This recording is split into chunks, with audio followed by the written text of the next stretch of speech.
48-hour art check, round 81.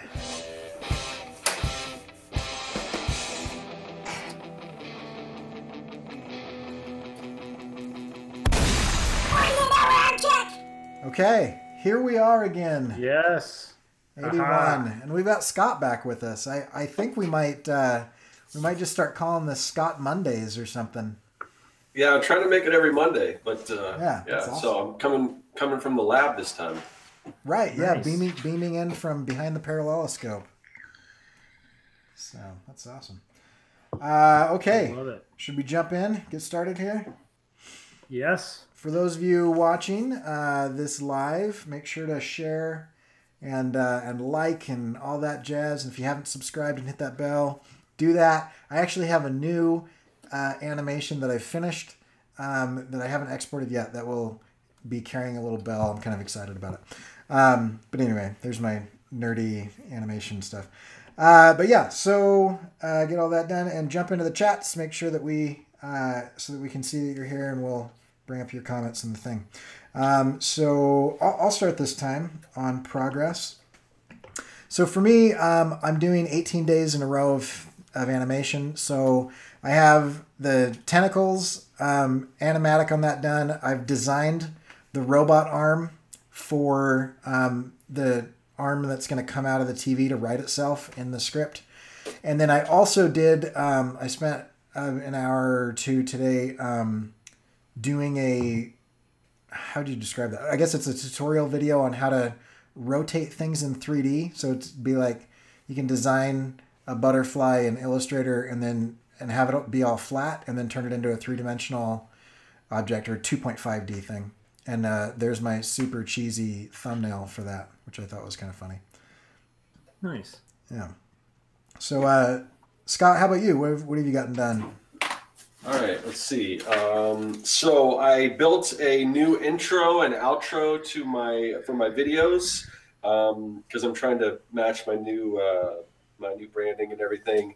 I edited and did some VO for 2 videos. One of them I posted today. I worked on these background props so I can start doing some stuff up here for kind of expand the underground layer. What else? Send applications to a new digital market to start selling some more digital goods and stuff. Ship some orders and and right now I am lettering my comic book. So awesome. That's great. Man, killing it. Yeah. Man.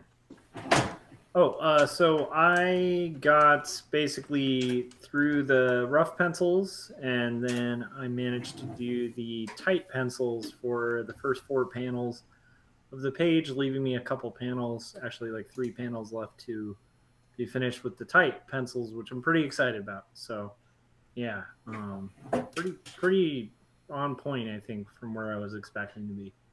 Yeah. That's awesome. It looks great. That's looking good. So as far as challenges go for me, more of the same but less of it. So there's stuff that's going on that I can't talk about publicly, but seems like it's getting better. So there's some stuff like that. And then just like I was talking to you guys about this beforehand.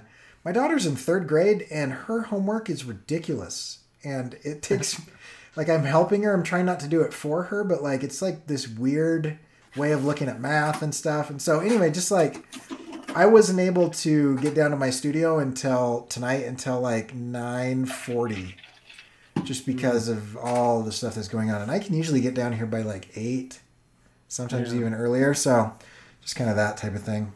How about you, Scott? Okay, so challenges. I've just had some challenges with this kind of setup here. So if anyone that doesn't know, most of my workstation is up here upstairs, whereas the stuff I broadcast from where I do my videos is downstairs in a little walk-in closet. So I'm trying to I want to do some more stuff up here because this is really where I work. So I'm trying to build this backdrop. But I got to tweak the lighting and everything. And I wasn't feeling the backdrop so much, but now that I look at it, I guess it doesn't look too bad. But yeah, so some of that's kind of a challenge. A lot of kind of distractions today and disruptions. I kind of set the whole day aside to kind of work on lettering my comic, and I got a call from my daughter saying, "Are you picking me up from school?" I'm like, "No, your mom's supposed to," and her mom like overslept, so because she works nights. So and this is like the first time that's ever happened, but anyway, so I had to go get her, and then I drove her back, and then my ex called me to apologize, and then she wanted to talk for, a while, so that kind of threw me off. So just different things like that I wasn't expecting, because it's just those times where you try to just like, I'm just going to spend the whole day just working on this one thing, and it doesn't always work out like that. And then also lettering takes longer than I remember it taking, so I was kind of like, I'll blow through a lot of this today, but yeah, it's taken longer than I thought. So yeah. But just in the last couple hours, I've made some more progress, so it's coming along. That's good.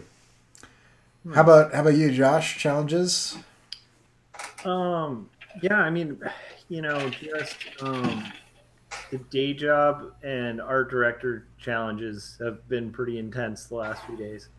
But I'm feeling better, like in a position I don't know if it makes sense, but it's like kind of realizing the tools I have in my belt. I might have to put this on mute though. That's okay. So that's fine. Okay, so for plans, I am planning, I'm going to bring this back up. I now have the storyboards finished, and just to remind everybody, what I'm doing is I'm going to do a finished animation in 18 days, hour every day. And so I'm going to go in the order of doing sketches, storyboards, animatic, rough animation, final animation. So I'm going to start the animatic. I actually have part of the animatic done, and so I will be doing, I'm going to articulate that robot arm, because I've got like the slime and the tentacles kind of done. And so the animatic is just there for like a timing thing. It's kind of like a rough draft, and I actually animate sometimes right over the top of it and then just delete it afterwards. So that's kind of my plan for the next 2 days, is just to get 2 to 3 hours into my animatic. How about you, Scott? Okay, so yeah, next the main thing is I want to finish the comic, because the 100s comic is coming up at the first of the year. So I just want to get this thing done and off the table. So finish lettering, and then I've got to color the cover, and then just kind of do the graphic design. That won't take too long, because it's basically just repeating what I did on the other issues, just changing some colors and things like that. So that's the main thing. The other thing is I usually do a Christmas card every year, and now I'm behind. I'm behind on that, and I'm struggling to come up with an idea, a theme. I usually do like caricatures of me and the kids and everything, but I'm having trouble coming up with a good idea. So hopefully that'll come to me, and I can get that thing out too, because time's running out on that. Yeah, that'll be cool. I never really get around to doing Christmas cards. I never got into the habit of doing that. I should. I don't know. I don't know. I mean, oh, sorry. Go ahead. Oh, I was just going to say, I mean, my kids are getting older, so I don't know. Like my oldest son really doesn't live here anymore, but I still put him on the card. Yeah. I mean, so he lives usually over at his mom's, but so I don't know how long I should keep it up, or when to like remove my kids, as they get older. Yeah, I've actually been thinking this is probably part of plans as well. I want to do some postcard mailers. I've got a bunch of postcards, and I've got a bunch of addresses of art directors, and then I was just like super busy when I did that, so never got around to doing it. But maybe doing a mailer before Christmas and sending some of these out would be a good idea. I don't know. That's something I was.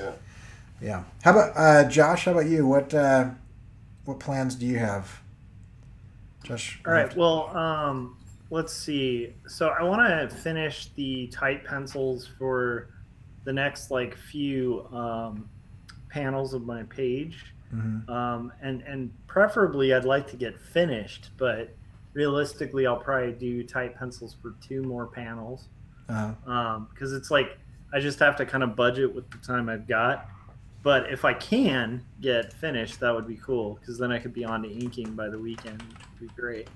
And then I actually really need to concept out and do at least a little bit of research and into mythology and stuff to kind of pick a story that I want to tell for this next Hundreds anthology. Yeah. Because I want to make sure I pick something that I can plot out and execute in a fairly short amount of time, but execute well, because it's a good group of people. So it's not like I want to phone it in, but I definitely want to kind of plan it out and make sure I know what I'm getting into. Don't do what I did, where you came up with a 300-page epic story, and now I have to figure out how 4 pages. Yeah, I thought it was going to be 6. I thought it was going to be 6, and they turned it down to 4, and I had it all plotted out for 6. So now I got to condense it down to 4. But it's it's less pages, so it'll be. I can afford to like put a little more time into each page now, so I'll just have to figure that out. But right. Yeah, I can do it. I think that's kind of my thinking behind it is like, although I think like Cory, I think for yours, I think just doing like a snapshot of the story, I think would work just in the world you're kind of thinking of building. And then Scott, I don't think it'll be too hard to condense 6 to 4, just make it the primary beats. Yeah.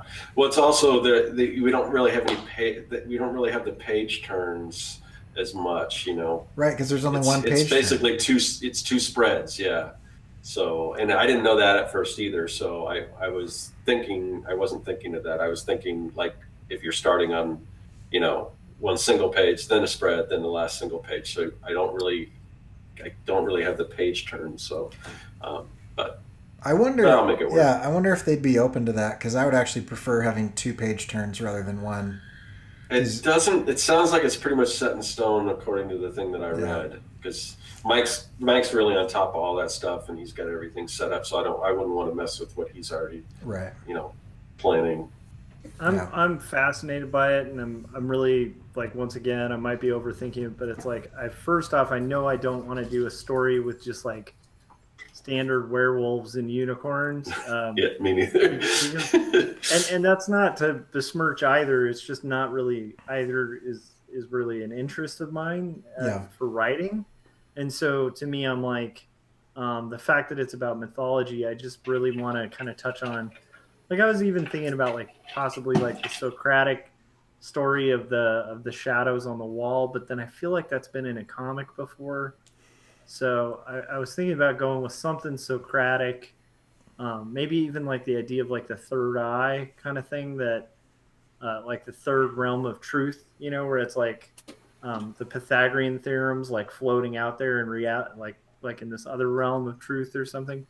But I really want to pick something. But then there's also a side of me that would love to do something with like the Loch Ness Monster or like Bigfoot, because like those are super interesting to me. So I don't know. It's a fun topic. It's just like something where I need to actually start doing a little bit of research, so it doesn't come down to the wire and I don't just kind of phone it in.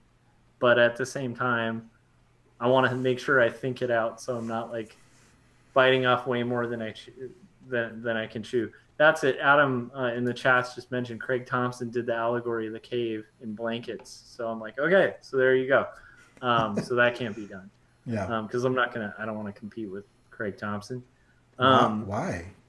Just kidding. Well, I'm just kidding. I don't know. But anyhow, but I do feel like there's got to be something that I can mine and kind of fits my aesthetic and stuff. So it's an interesting like mental challenge, but it'll be fun to research because I love mythology rabbit holes anyway. Yeah. So that'll be a fun excuse to do a mythology rabbit hole. So maybe that should be part of my plans, is just mythology rabbit hole. There's a couple awesome great courses on different types of myths and things that I've listened to about a year ago, but I'm excited. So should we oh sorry, go ahead. Let's get into this topic. Okay. Kind of already, that was a good lead in actually, a little bit. Yeah. But now we have to do the intro, or it'll make editing hard. Okay, but that was a good leading. So that was a good prep for the Good prep for those in the chat. We've got Adam and James here in the chat. Hopefully a few other people as well. But so if you guys want to start thinking about escapist fiction, that's kind of what we're going to do. And so I'm going to do the podcast intro now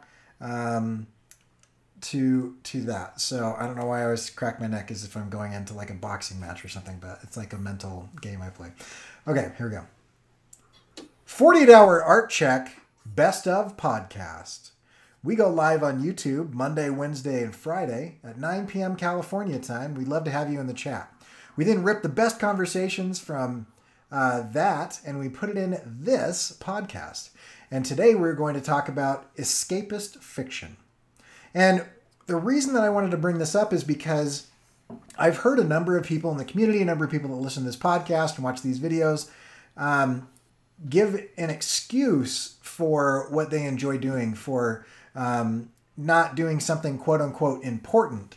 And they say, oh, but I like to do important things and I want to make an impact on the world, but right now I'm just doing kind of some escapist fiction or whatever. And it's almost as if they are downplaying or trying to like make an excuse for escapist fiction as if escapist fiction isn't important. And so I thought it just might be an interesting thing to discuss. And I don't know what your guys' opinions are at this point, but I think escapist fiction is extremely important for a number of reasons. But what do you guys think? Do you think it's just kind of fun, or do you think it's important? Well, I think it's really important, but just based on that, I mean, and I don't know if this is a road we want to go down, but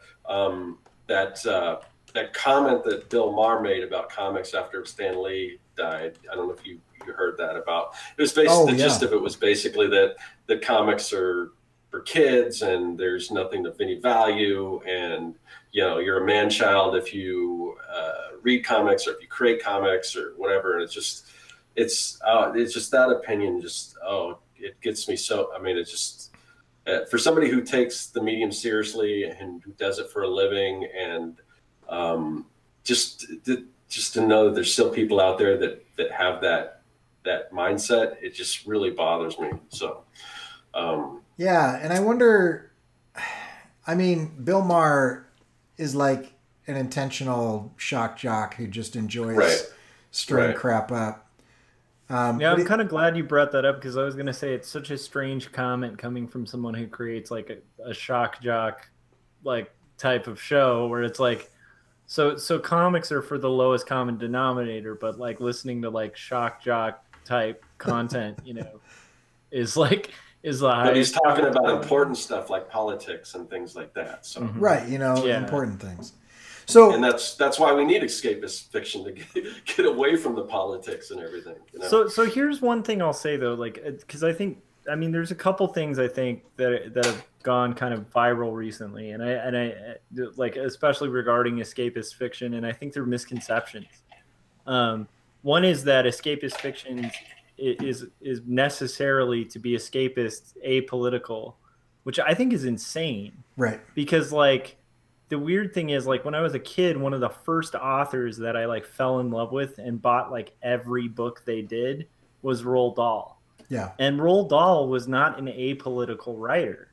He had a lot of politics in his stories, but they were politics kind of guised in like morality and never at the cost of the story.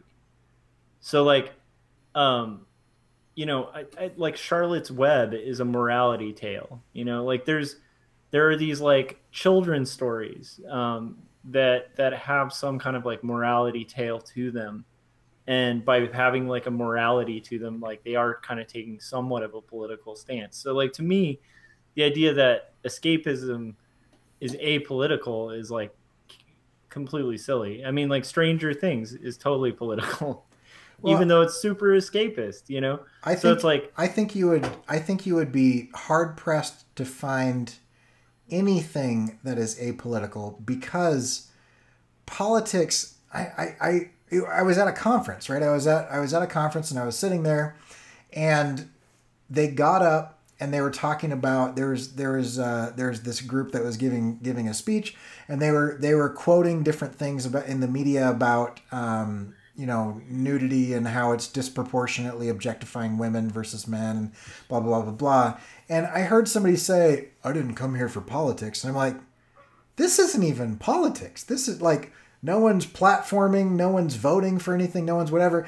And then it got me thinking, like, what isn't politics? Because I mean, really, like, politics is like how we interact with each other, how we expect our government to interact with us, the different rights and things, and like it's an endless debate. But then you look at escapist fiction, or just good storytelling, and anything. And I keep going back to this, but I keep remembering Brian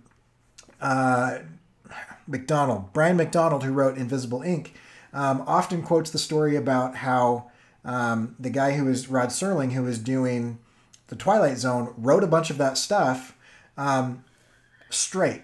And all the censors were like, nope, can't do politics on the air like that, man. You can't say those things.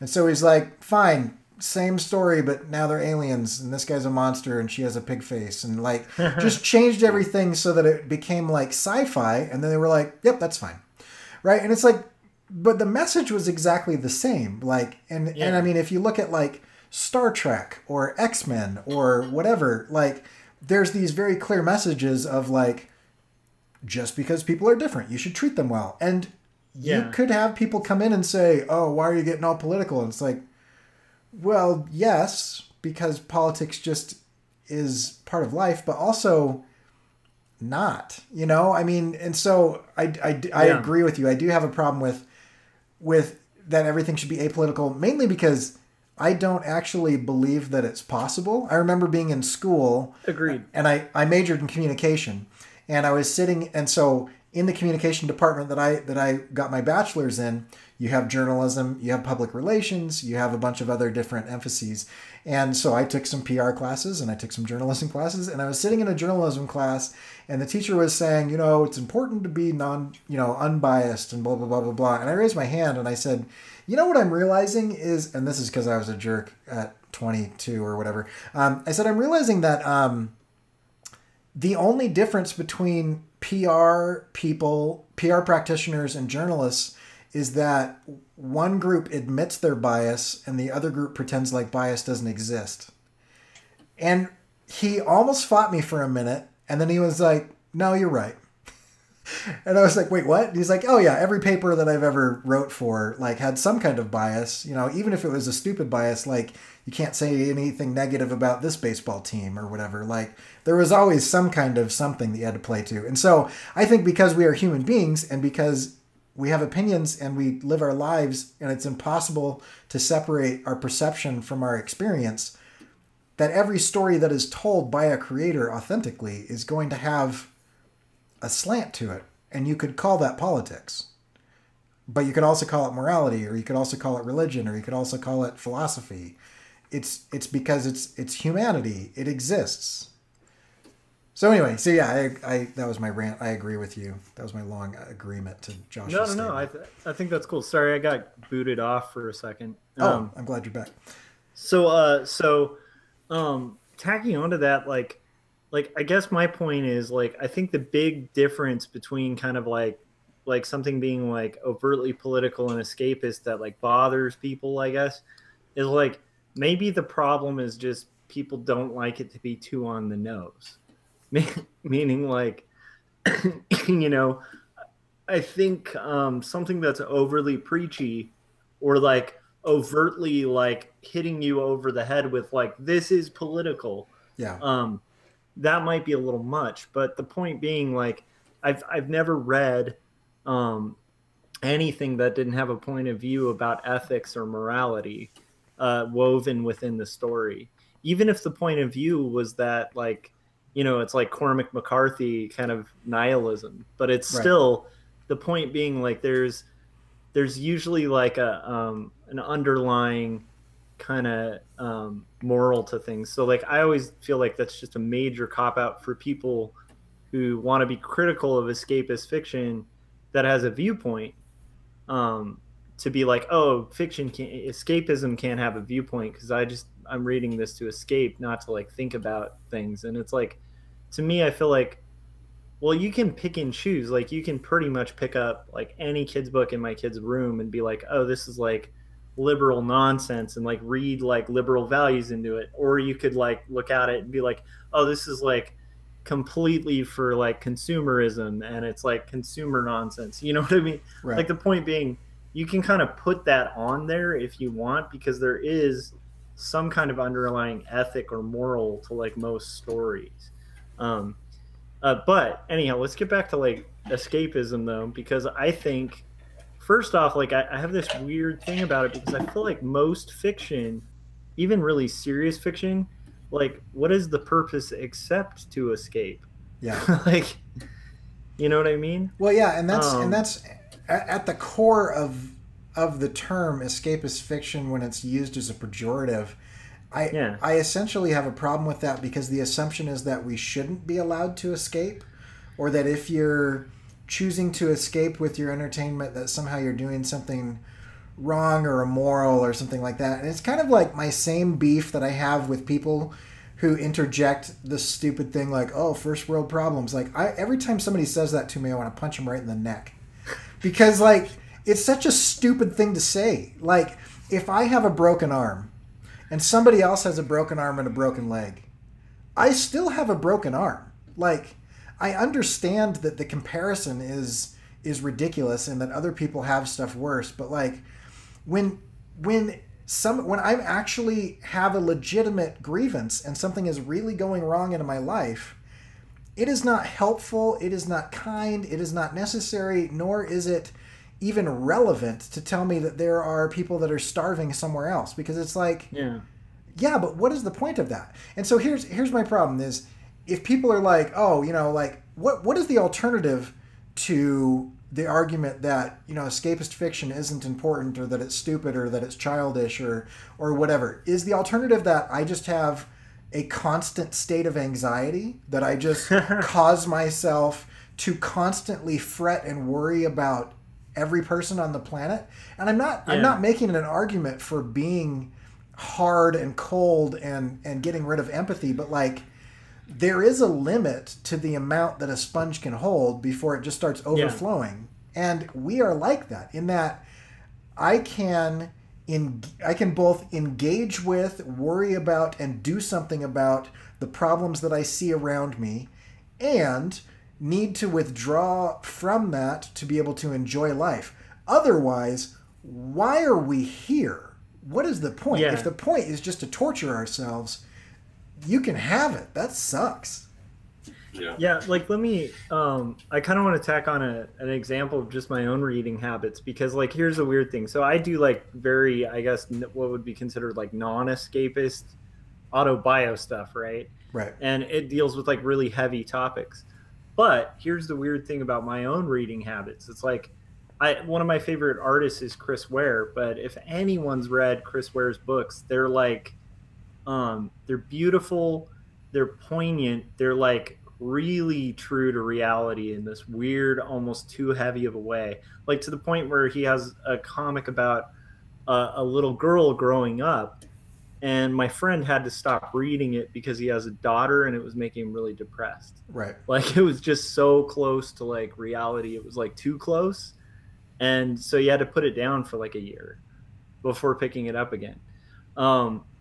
Here's the weird thing. I love Chris Ware's work. I'm always excited when there's a new Chris Ware thing. But when I order a Chris Ware book, I will literally like clear a week to kind of read it, and then I'll clear like a week afterwards to like recover.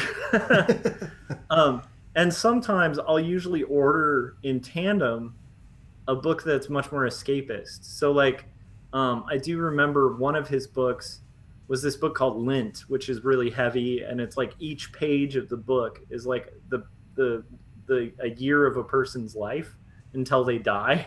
Wow. From like birth to death. And it's really ambitious and crazy, but it's a great book. It's amazing. At the same time, it's super heavy, and full of like existential woe and stuff. So like I bought that, and then I read the whole Scott Pilgrim series, Right. like in tandem, because, and that's not to say that either is more valuable than the other, because Scott Pilgrim, that whole series is so brilliant and hilarious and fun, and it even has some poignant moments, but it's like clearly the goal of that is more escapist. To me, I didn't really see how one could exist without the other. It's like you kind of need the two in your diet to kind of stay sane as a reader. Because I think if you get way too into all escapist stuff, you might kind of lose touch with reality a little bit. Sure. And then I think if you get too into the real stuff, it's like you can kind of lose all that beautiful value of like of art, where, you know, like it's almost like if all you did was go to like art museums and you stopped listening to comedy or something, you know. Like, you know, there's a place for comedy, there's a place for like laughs, there's and what's weird is I think that sometimes the thing that's going heavy can get like way further away from really impacting someone as like something that's escapist. Yeah. Because I think if something escapist goes deep, it can have like a much more profound impact sometimes. Like I think of like Pixar films, like Up.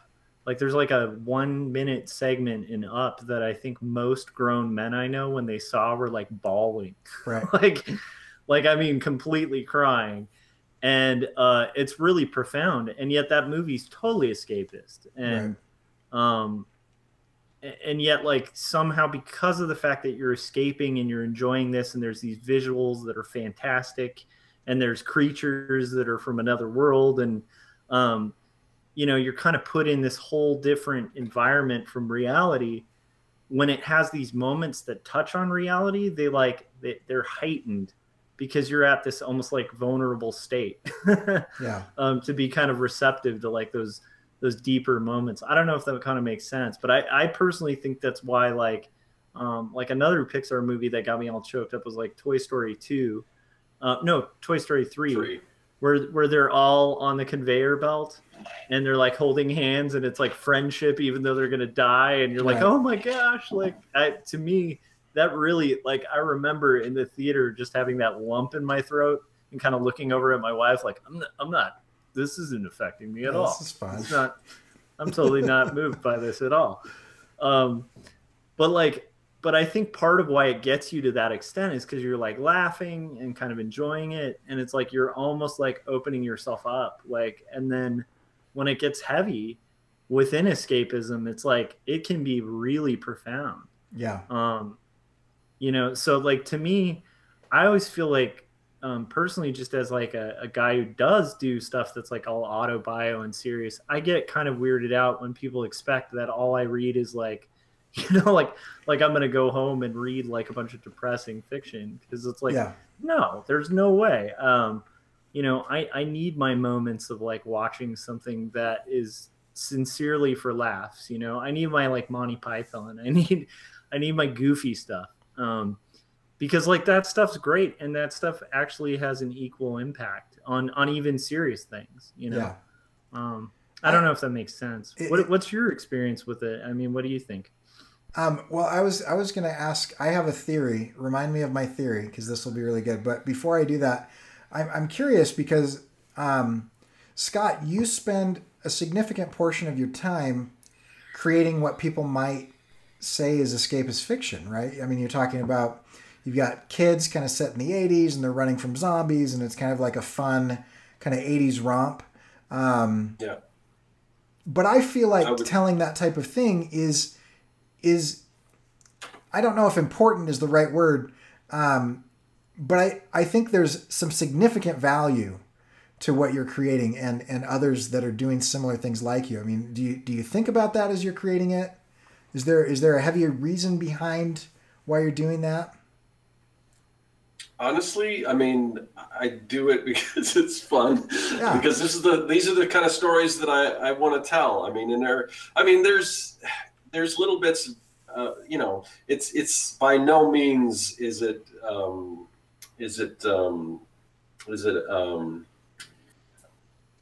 Why can't I think of the term?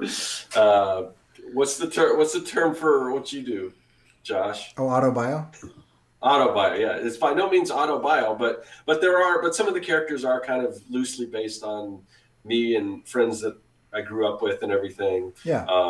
And it's just like, I just like, as kids, we had fun playing and imagining ourselves in these crazy scenarios. So it's kind of like going back to that. Like these were sort of an amalgamation of certain characters and things that I grew up with, and what would happen if there was a zombie apocalypse, and kind of using that as sort of the basis. But for me, it is all fun, and it's all, to me, it's totally escapist fiction. But I do that to kind of get away from other stuff, and there's a lot of the other entertainment, or if you want to call it entertainment, or educational, whatever, the other stuff that I consume, whether it's podcast or, I like to watch documentaries. I listen to like a lot of like Stuff You Should Know and stuff like that. So I do take in a lot of that stuff, but I don't I guess I don't put that kind of stuff out so much, other than, I when I do the YouTube channel, I try to, give tips and things and all that kind of stuff. So I guess that's not fiction at all, but I don't know, as far as creatively with comics and everything, that's just kind of the genre that I like the most. And I've got, other than this, I've got so many other ideas, but I don't know that there's not too many any like true or based on true events stories that I would be interested in telling. I don't know why that is, or if that says anything about me or not, but yeah, for me. But at the same time, I think what you're doing is really important because, I'll share a quick experience and then Okay. try to relate it. So I volunteer at my daughter's school because I've got a job that encourages me to be involved with my family, which is super awesome. And so every so often I'll go in on a Friday and teach an art lesson or whatever. And I just did a thing where I was reading. And so I thought, just because they know me as their art teacher. And so I'll read The Tongue Cut Sparrow. And so this is for those of you that don't know, that's the Japanese fairy tale book that I just finished a couple months ago. And so I brought you created, just so they know, not like you finished reading, just yes. if anyone's not familiar. Yeah, thank you. I inked it. I hand inked it and wrote Yeah. it and adapted it to the style.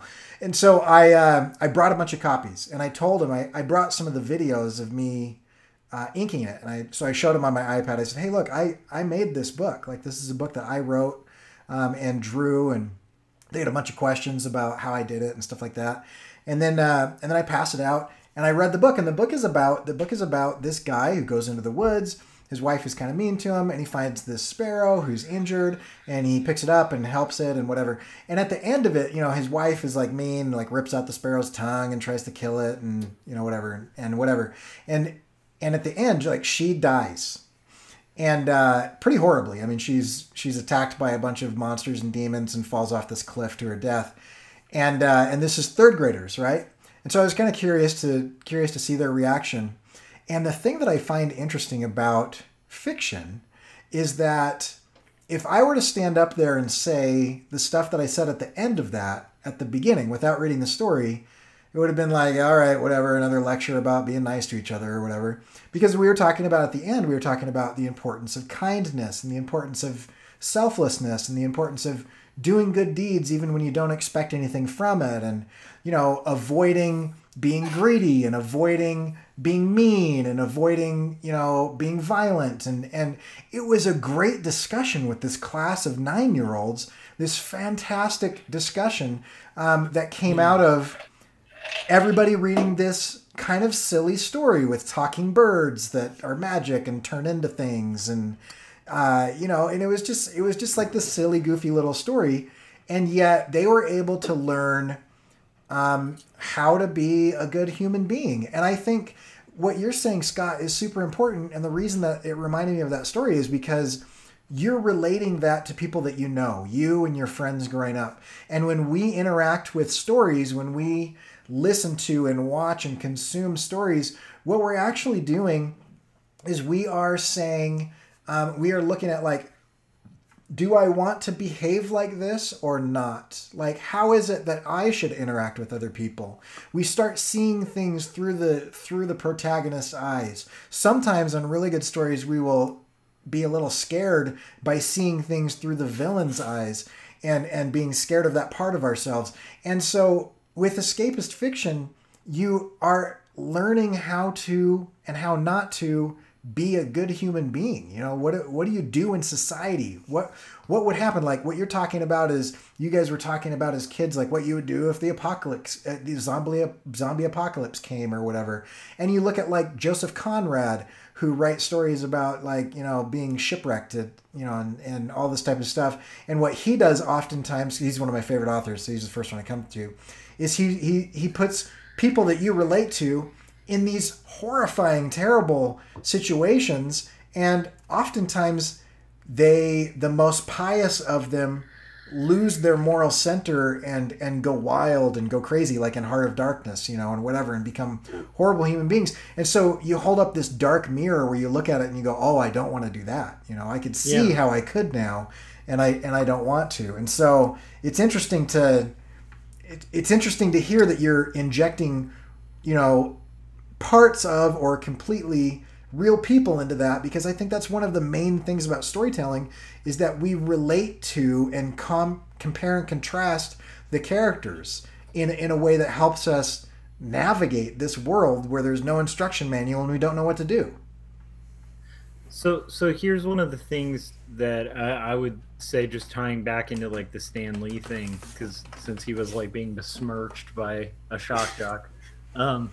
But you know, we had our little Stan Lee tribute, and I talked about my split feelings of Stan Lee and stuff. But one thing I'll say is, like, you know, if you were to go to me in like 5th grade when I was dealing with like bullies and nonsense at school, and then I was able to like pick up this comic where there's this nerdy guy who's got superpowers, who's a smartass, and like fights guys like 10 times his size, and, you know, has girl problems and you know, is trying to figure life out and stuff. That's Spider-Man, you know, like that's as escapist as you can kind of get, and yet at the same time, like it had so much value. And I would say that comic got me through some of the roughest times I ever had in elementary school. Superman, you know, like the movies, like the Christopher Reeves movies, those were like great escapist movies for a little kid who's kind of confused about things, and you're figuring life out, but here's a hero saving the day and like facing his fears and stuff like that. And I think, like, I don't think I'm unique in that kind of connection with comics, where it's like, I think a lot of us learned heroism through comics. I remember multiple times throughout my childhood, like facing something I was scared of and thinking of superheroes that I was reading about. You know, absolutely. So it's like you know, the value of like escapist fiction is not just the fact that it allows you to escape, but it gives you something to kind of empathize with, and it also gives you like a map on how to defeat a bad guy, you know. And honestly, I think it's weird to me that like socially it's so acceptable to kind of downplay the power and the importance of like escapist fiction, and yet like it's completely acceptable to fan out and geek out about a bunch of people throwing a ball around, and with some really weird arbitrary rules and a referee reinforcing those rules. And like it doesn't even change, it's literally the same game every time. And you can obsess about that and learn statistics and do mathematics about it, but if you're, you know, the nerd talking about like the trench run in Star Wars, you know, like suddenly, oh my goodness. And it used to be worse. Luckily, I think it's much more society is mainstream getting now, better with the acceptance of it. So like to me, you know, it's like, don't downplay the trench run in Star Wars. Like the whole point of the trench run in Star Wars is like you're facing impossible odds and you're overcoming them. And it's like, that to me, like, that's kind of the story of like so much of the fiction I loved. I loved Indiana Jones as a kid. I talk about it in my comic too, but it's like, that's really escapist and fun. And, but it's also brave and teaches a lot of valuable things. And it also, like, the humor of it lightens the world a little bit. And I think that's, like, to me, that's one of the things one of my big tests for somebody I know I can get along with is if they can take a joke. Like, if someone, if I meet someone with no sense of humor, it's like I pretty quickly am like, I don't think I'm gonna get along with this person. Yeah. And it's interesting because, like I said, my comics are really heavy, but I think a really telling fact of like how I think people are making, like, serious makers don't tend to draw a distinction. And I think a perfect example of that is like my biggest advocates that are cartoonists are usually single panel cartoonists. Yeah. Like, who are doing gag strips, and they love what I'm doing. Yeah. And what I'm doing is like, this is what depression looks like, you know, like, right. And it's super heavy stuff. But there's these guys doing these bits that think it's amazing. And yet at the same time, I'm looking at stuff like Calvin and Hobbes and going, geez, like, I wish I could make that kind of like beautiful thing that just kind of captures childhood. And yet, by all means, like, Calvin and Hobbes is escapist. I mean, look at the Spaceman Spiff stuff. It's some of the best stuff. Yeah. And yet it's super escapist. But it's also important because it documents a different side, you know? So, like, I know I've said this before on here, but I do feel like comics could do itself a service by kind of doing what books have done and realizing there's different sections in the bookstore. Yeah. There's different importance genres. Is like, yeah, but I mean, you know, there's important books in each genre. Like, there's not, it's not like, you know, because it's a kid's book, it's just stupid. I mean, like, to me, I see how my son interacts, like, reading Harold and the Purple Crayon, and it like ignites this thing in his imagination about what you can create and make and draw, and on this like simple level that's like profound, you know. And so I look at that book and I'm like, that's like, I can't look at that book and then look at like Catcher in the Rye and be like, Catcher in the Rye is important and that book's foolish, you know. Right. Because, like, hey, I read Harold and the Purple Crayon as a kid, and that got me into drawing. So it's like, like, who can say like what the thing is that's going to impact and get people through like whatever the hardships are that they'll inevitably experience in life? I think escapist fiction can do an equally, if not more important job with that. So, like, to me, you know, like, I don't know, you know, I feel like people need to take themselves less seriously with that kind of thing. And I think on the whole escapist side, I think some people who are really into escapist, like, all they read is like capes and tights kind of stuff, should take a break and kind of look at some serious stuff too. Like, and by serious, I just mean serious subject matter. Because I think they'd be surprised at how there's commonalities. Like, a good story is a good story, you know? Yeah. And James in the chats right now, he said Spider-Man and Conan got me through childhood. So I think that, like you said, I think that is a common thing that you're going to find with most people, is that their moral core, what they view as heroic, what they view as wrong, what they view as good, is going to be based on stuff that they experienced as they were growing up and stuff that they're experiencing now. And that can be sports heroes. You know, you can have those, you know, somebody that, like Michael Jordan, that worked super hard, you know, after he got cut from the team, and you know, there's some heroic nature with that. I have a theory. I want you guys to poke holes in it, because I've never had a serious discussion about this theory, but it's a theory that I hold that I think works. So my theory is this, and this relates somehow, but I think it does relate. So my theory is this.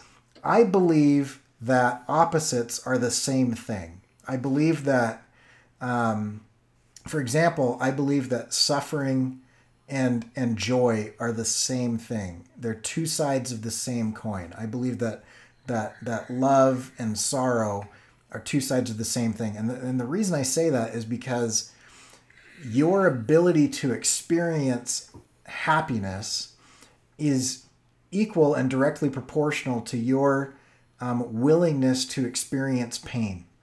And the more that you shut yourself off to hurting, the more you lose the ability to experience the opposite of that hurt.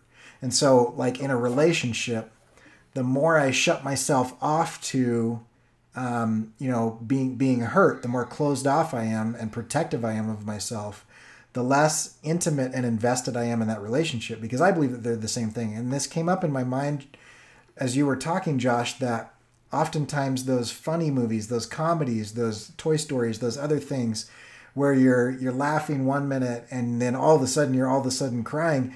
I think that happens because as soon as you choose to be willing to enjoy yourself, you open yourself up to a level of vulnerability, because you're admitting that, that this is touching you, whether that is touching you for a positive or a negative emotion, and you can kind of see that happen. So I'm just curious, what do you guys think about this theory that opposites are the same, and your willingness to accept one increases your ability to experience the other? No, it's interesting. I mean, it kind of makes sense. I've never really thought about that. I don't know if I could poke holes in it, but I mean, yeah, I have to think a little more on it, because it is interesting. Josh? I mean, I think they're similar, and I think they're on the same. I don't know if I'd call them the same, but I definitely would say I think they're on the same kind of wavelength. Yeah. And I do think that I think a good example, kind of tying it to what we were talking about too, is like I constantly meet adults who tell me I don't watch cartoons. Yeah. And they'll kind of act like, I don't watch cartoons. I'm a man. I'm so much better that than kind of you. thing. Yeah. Like, that's for kids, And to me, I always find that really sad. Yeah. Because these people are boring. Yeah, because I feel like have you ever really, I feel like telling that person they're missing out on the joy of watching a black and white Mickey Mouse cartoon. Have you ever sat through one of those cartoons? It's one of the most funny, Plane Crazy, really good example. I absolutely love that cartoon, and I get joy out of it every time I see it, and I laugh harder than I laugh at raunchy, crazy dark humor. And I love dark humor, but it's it gets me in this area that you just can't get with dark humor. And so I think this ties into what you're saying, in the sense that I think a lot of people who all they do for humor is dark humor have kind of used sarcasm and insincerity as a way to callous themselves to feeling real, just pure humor. Yeah. It's like the person who refuses to laugh at a bad dad joke. And to me, it's there's this whole spectrum to humor where it's you have your dad joke that's just awful, but it's really funny. And then you have your clever wordplay joke, or your joke that's naughty, or whatever. Right. But the point being, they're on this whole variety of spectrums for humor. And the weird thing is, if you get to know comedians, they don't tend to distinguish like that. There is heady comedy. Yeah. And there's low comedy, but most comedians tend to acknowledge if it's funny, it's funny. And almost every comedian on the whole spectrum will think a fart joke's funny. Right. So it's it's you don't, I don't know, to me, I think this distinguishing of this is art, this is not, it belongs to a different culture, I think, than the one we're entering into, which I think is a curated gatekeeping culture. And I think the gates are starting to get blown open, and it's freaking out, people who really find their identity in being well, comics are for kids, and it's once again, I can't, I've mentioned this a bunch, but it's Gene Yang just won the Genius Grant. So is that for kids? Because from what I understand, that's a pretty giant thing to get. But, you know, maybe that's just a kid thing, you know, because like the other people who get that tend to like be like curing AIDS or like, you know, like doing like these massive humanitarian things. And then you have a guy writing comics getting it. So, you know, are comics for kids, or are you basically like closing yourself off to something and just blanket judging it? And like, I'd say that for people who are stuck in a comics bubble of like only escapist stuff, I'd say the same thing. Like have you checked out like Fun Home? Because I feel like you're really missing out if you haven't read Fun Home and all you do is escapist fiction. Because Fun Home by no means is escapist, but it's brilliant and it'll move you and it'll really blow your mind on like what can be done in the comics medium just from a writing standpoint. Because like there's, you know, to me, I read that book, there's nothing about the art that's like blowing my mind, but there are some things that are done in that comic that only comics can do. And I feel like you'd be missing out if you missed that book. But equally, like, you know, if somebody was like, all I read are like Fun Home and blankets and serious comics, and then I would be like, well, what about Bone? Right. Like, you know, like there's this bit in Bone where it's talking about how winter falls fast, and it's a 2-panel bit where like the next shot is just this giant lump of winter hitting. But there's also points in Bone, which is the story with like these weird kind of pogo looking figures going through a fantasy adventure. But there are points in that'll move you to like getting choked up because they're so profound. And yet it's in like a book that's for kids that doesn't have a lot of inappropriate stuff in it. Yeah. And yet, you know, it reaches these levels of beauty. Like, I don't know. I guess my point is, I think you're right in the sense of, I think they're on the same plane. And I think if you cut one off, I think you risk cutting the other. See, and I would argue if you cut one off, the other is cut off with it. Maybe they're not the same. A quick thing. I think in life we have containers, and we have the choice to choose how big that container is and whether it's open, but we don't necessarily get to choose what goes into that container. And sometimes life gives us sorrow, and sometimes life gives us joy. And the more that I am willing to accept the sorrow, the more I'm able to accept the joy. And so if I'm worried about protecting myself from, you know, if I love my daughter, and then my concern is, oh, I can't love her too much, because if she gets hurt, then if I love her too much, then I will be hurt as well. I'm protecting myself, and in causing myself to try to avoid that pain, I'm cutting off my ability to avoid that joy. And so I say this from personal experience, and I don't know if it's universal. But like when I was 7 years old, my family got in a car accident, and 2 of my brothers were killed. And my reaction to that was it just hurt too much. I just couldn't process it. I blamed myself, because that's kind of like a normal thing that kids do. But there's like a series of events that happened that, had they happened differently, I traced it back to how it was my fault. It wasn't, and it was just an accident, right? But I remember a year after that, I decided I'm done hurting. I don't want to feel this anymore, and I shut off. But what I shut off was I shut off my ability to feel all emotion, and it was like that for a while. I remember in high school, I decided, you know, when I graduate high school, I'd like to start feeling things again. And for the next while, I remember every time somebody broke up with me, or every time I got my heart broken, or every time I was in some situation where I was experiencing suffering, I remember thinking, this is good that I'm feeling this, because it means that I've been able to turn my emotions back on, that I'm a human being again.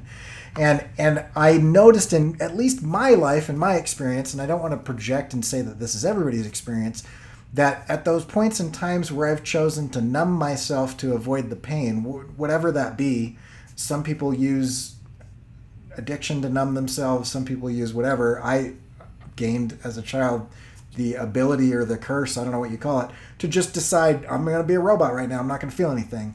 But I don't get to pick and choose. I don't get to be like, I'm not going to feel pain, but I'm still going to be happy and excited about stuff. Like when I disengage with emotion, I disengage with all emotion. And so Yeah. I think that's like the genesis of this. But when it comes to like stories, I just read this great book. It was a phenomenal book. It's called Beneath the Scarlet Sky. And it's about this kid who is smuggling Jews across the Alps into Switzerland from during World War II. And there are some really great moments in that book, and some super high highs.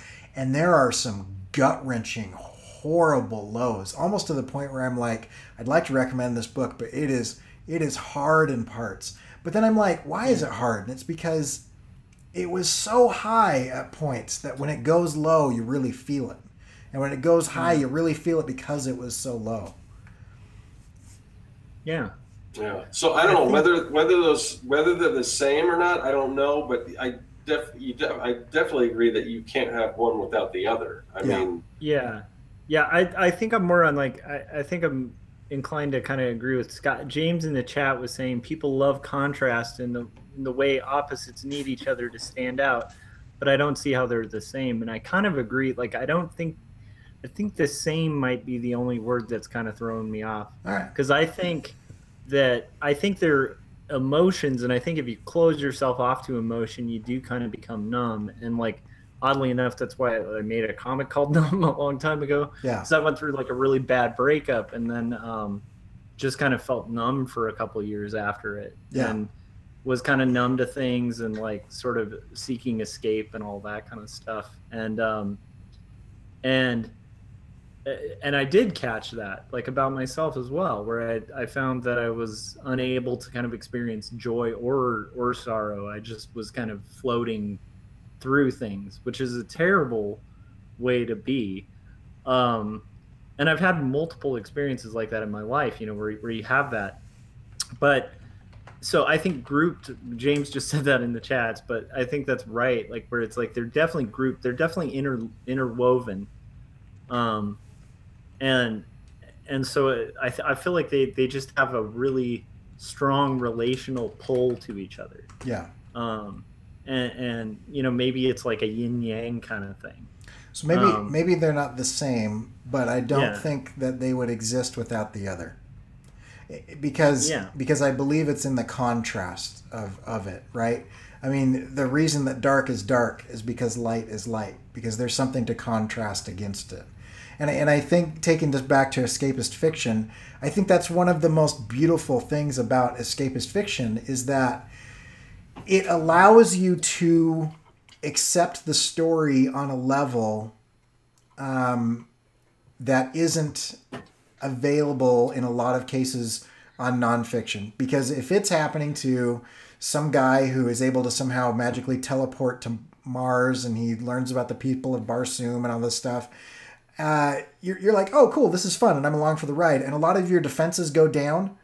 And then the whole thing about John Carter and the whole Mars series is this guy's treatise on like race relations and how white people are kind of problematic in the South at the time of the period, at the time that Edgar Rice Burroughs was writing this. And you have everything is kind of flipped, and you see like different tribes of people behaving differently, and he's able to do all this stuff because they're aliens. And I'll listen to this story and it was widely read and accepted because it wasn't some guy just coming out and saying, "Hey, you're racist."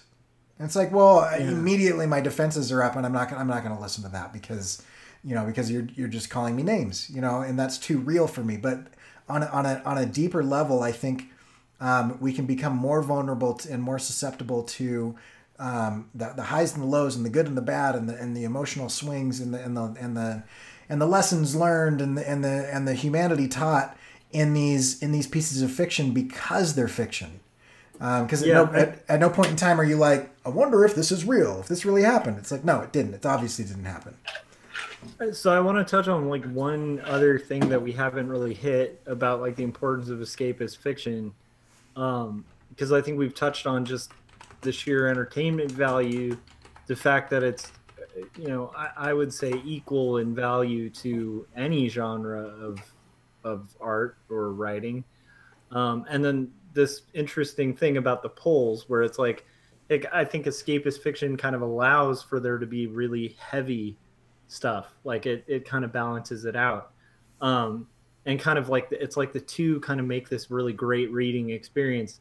I think there's also this really cool thing that's very unique to fiction in itself that that like nonfiction just kind of can't do, and that's fiction, and especially escapist fiction allows dreaming of things that don't exist yet. And so I don't know, have I told the whole Bradbury story that he told when I saw him talk on here yet? Not that I've heard.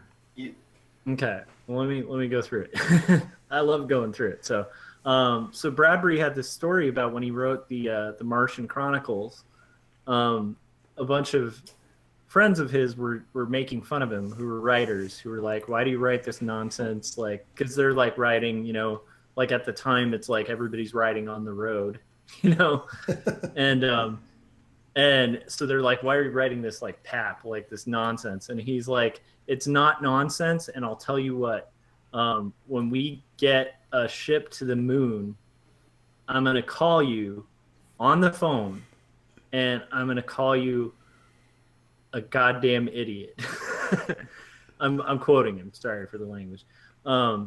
And so he kept a black book and he filled it with names and numbers, and when the first shuttle landed on the moon, he picked up his phone and he called each number and he said, "You're a goddamn idiot," click. "You're a goddamn idiot," click, over and over and over again.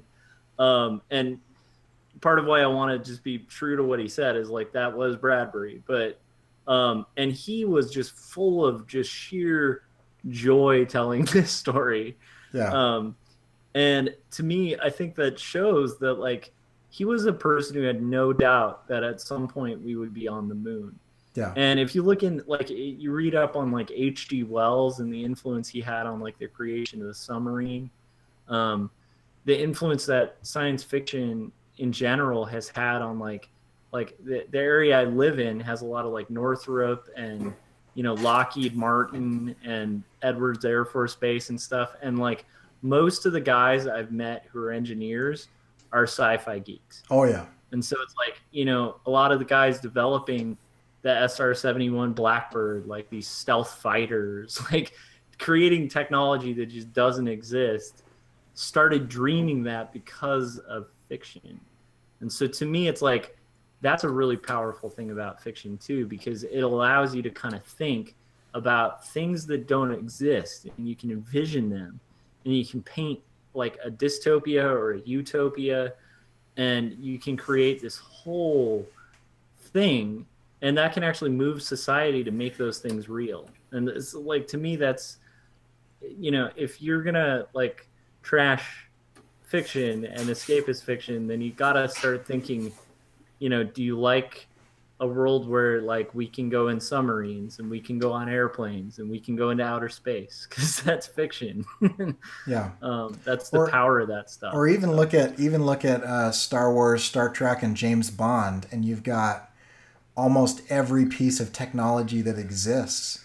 You've got cell phones and iPads and tricorders and communicators, and I mean, the next generation, they're like walking around with little iPad minis, you know, like what, 20 years before those existed, you know. And you've got James Bond like driving his Aston Martin and then picking up a phone. Like in the 60s, he had a car phone, you know.